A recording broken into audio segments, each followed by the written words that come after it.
tranquilo? Fê na área.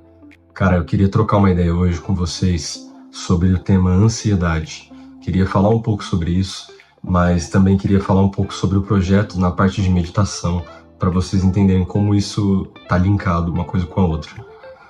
O que eu quero dizer? Eu parei de meditar um tempo atrás e desde a viagem que eu fui pro Rio de Janeiro, era maravilhoso assim, só que quando eu voltei, eu tive uma quebra de padrão muito grande.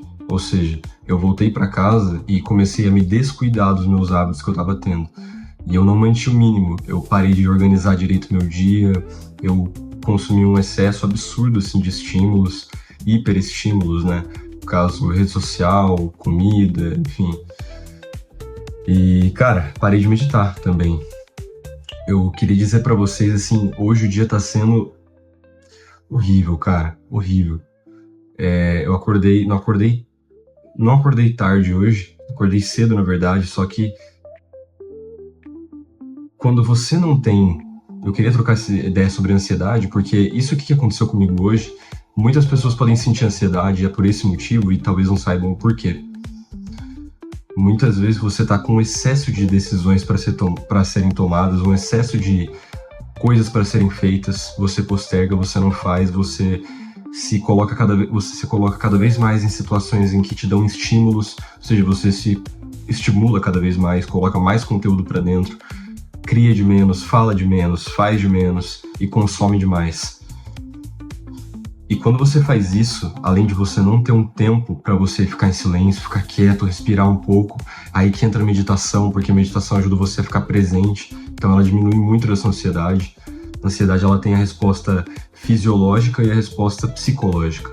Então, fisiologicamente, você respirar mais devagar vai ajudar você a diminuir essa ansiedade.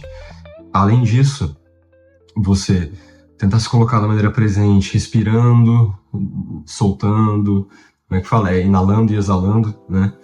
E fazendo isso, tentando estar presente, como a meditação, a mindfulness pelo menos, né, ensina, você vai se treinando aos poucos para estar mais presente. Isso diminui essa ansiedade. Só que isso não adianta de muita coisa se você se enche de estímulo. E eu sempre vou tocando muito nessa tecla aqui, mas é verdade, cara. A ansiedade, ela provém desse excesso de decisões, do excesso de conteúdo, ela provém do excesso. Excesso de futuro, excesso de conteúdo, excesso de decisão, excesso de tarefa. Quando você tem tanto excesso e você não tem um caminho claro para ser seguido, quando você não tem uma decisão clara para ser que foi tomada, você fica ansioso, cara. Você vai ficar ansioso, provavelmente. Porque aí você não vai saber onde você está indo, o seu plano, você vai ter dificuldade para identificar o que você tem que fazer de fato, e com tanta coisa na cabeça, fica impossível fazer isso. Fica muito complicado. Então, eu não tô tendo, cara, esse tempo de foco nesses últimos dias. Eu tô com a energia muito baixa, assim, eu tô com a saúde zoada, sabe? Piorou a pele, um monte de coisa.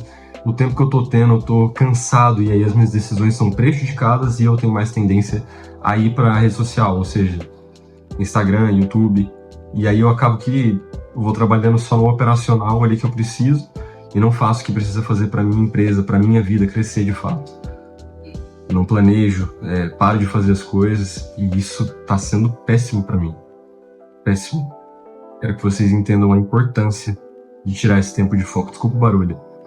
A importância de tirar esse tempo de foco e de remover esse excesso de abstrações, de decisões serem tomadas, tomar as decisões, fazer as coisas e parar de postergar.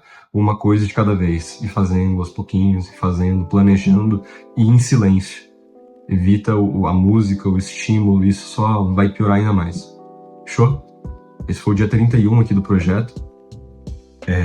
O dia tá sendo, como eu falei pra vocês, bem ruim, mas eu vou dar a volta por cima dele, vou planejar melhor meu dia amanhã, dormir um pouco mais cedo, não vou tomar cafeína depois aqui das 15 horas, e aos pouquinhos eu vou consertando as coisas. Já no dia de amanhã eu vou voltar melhor, e a constância é isso. Constância, como eu falei pra vocês no vídeo de ontem, não é sobre não errar, é sobre errar, consertar e continuar. E isso. Tamo junto, galera. Um grande abraço e até o próximo vídeo.